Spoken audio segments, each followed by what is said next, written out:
നിയമസഭാ തെരഞ്ഞെടുപ്പിൽ കൊല്ലത്ത് 11 സീറ്റിൽ 8 പിടിച്ചെടുക്കാമെന്ന ആത്മവിശ്വാസമാണ് കോൺഗ്രസിനുള്ളത്.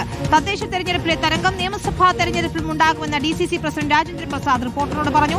തദ്ദേശ തെരഞ്ഞെടുപ്പിൽ കോർപ്പറേഷൻ പിടിച്ചെടുത്തതുപോലെ വിജയം നേടുമെന്ന് കൂടിയാണ് രാജേന്ദ്ര പ്രസാദ് പ്രതികരിക്കുന്നത്.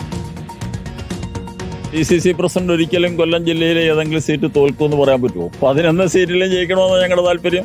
8 സീറ്റുകൾ കൊല്ലം ജില്ലയിൽ UDF ഉണ്ടാകും എന്നാണ് ഞങ്ങളുടെ ഇപ്പോഴത്തെ ഒരു കാൽക്കുലേഷൻ. തദ്ദേശ സ്വയംഭരണ തെരഞ്ഞെടുപ്പിൽ ഞങ്ങൾ 2 വർഷമായി ഒരുക്കങ്ങൾ നടത്തുകയാണ്. അതിന്റെ ഫലം ഞങ്ങൾ കണ്ടു.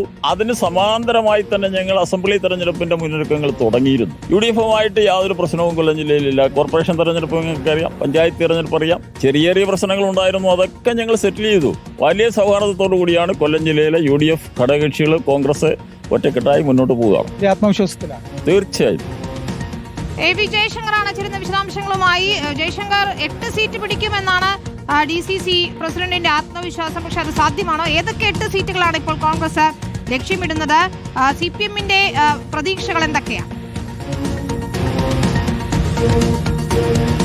വിനീത, ഈ കൊല്ലം ജില്ല എന്ന് പറയുന്നത് ഇടതുപക്ഷത്തിന്റെ ഉരുക്കുകോട്ടയാണ്. പക്ഷേ തദ്ദേശ തെരഞ്ഞെടുപ്പിലെ ആ വിജയം, മിന്നും വിജയം, അത് ആവർത്തിക്കാനാകുമെന്നാണ് നിലവിൽ കോൺഗ്രസിന്റെ ഒരു പ്രതീക്ഷ. അതുകൊണ്ട് തന്നെയാണ് അദ്ദേഹം DCC പ്രസിഡന്റ് 11-ൽ 8 സീറ്റുകളും തങ്ങൾ നേടുമെന്നൊരു അവകാശവാദം മുന്നോട്ട് വെക്കുന്നത്. നമ്മൾ ഏതൊക്കെ സീറ്റുകൾ എന്ന കാര്യത്തിൽ ചോദിക്കുമ്പോൾ അതിന് ഇപ്പോഴൊരു മറുപടി പറയുന്നില്ല. പക്ഷേ എല്ലാ സീറ്റുകളിലും അടിത്തട്ടിൽ കൃത്യമായ പ്രവർത്തനം പാർട്ടി കാഴ്ചവെക്കുന്നുണ്ടെന്ന് അദ്ദേഹം തുറന്നു പറയുകയും ചെയ്യുന്നു.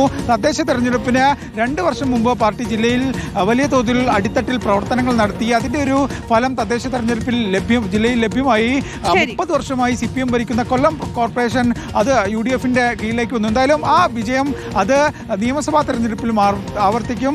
ജില്ലയിൽ 8 സീറ്റുകൾ നേടുമെന്ന് ആത്മവിശ്വാസത്തോടെ DCC പ്രസിഡന്റ് പറയുന്നു. UDFിലെ പ്രശ്നങ്ങളെല്ലാം പരിഹരിച്ചെന്നും ഒരു പ്രശ്നവുമില്ലെന്നും അദ്ദേഹം ആത്മവിശ്വാസം പ്രകടിപ്പിക്കുകയാണ്. എന്തായാലും ബാക്കി കാര്യങ്ങളൊക്കെ തന്നെ ഇനി ഇലക്ഷൻ ആകുമ്പോൾ DCC പ്രസിഡന്റിന്റെ ആത്മവിശ്വാസം. നമുക്ക് LDF ക്യാമ്പിലെ ചർച്ചകൾ എന്താണ് എന്ന് കൂടി പരിശോധിക്കൂ ജയശങ്കർ. എത്ര സീറ്റ് കിട്ടുമെന്ന പ്രതീക്ഷ അവർക്കുണ്ട്. കോട്ടയാണ് CPMന്റെ കൊല്ലത്ത്. പക്ഷേ ചെറിയ പ്രശ്നങ്ങളൊക്കെ ഉണ്ടായത് തദ്ദേശ തെരഞ്ഞെടുപ്പിനെ ബാധിച്ചു. ഇനി എന്താണ് നിയമസഭാ മുന്നൊരുക്കങ്ങൾ എന്ന് കൂടി നമുക്ക് നോക്കണം.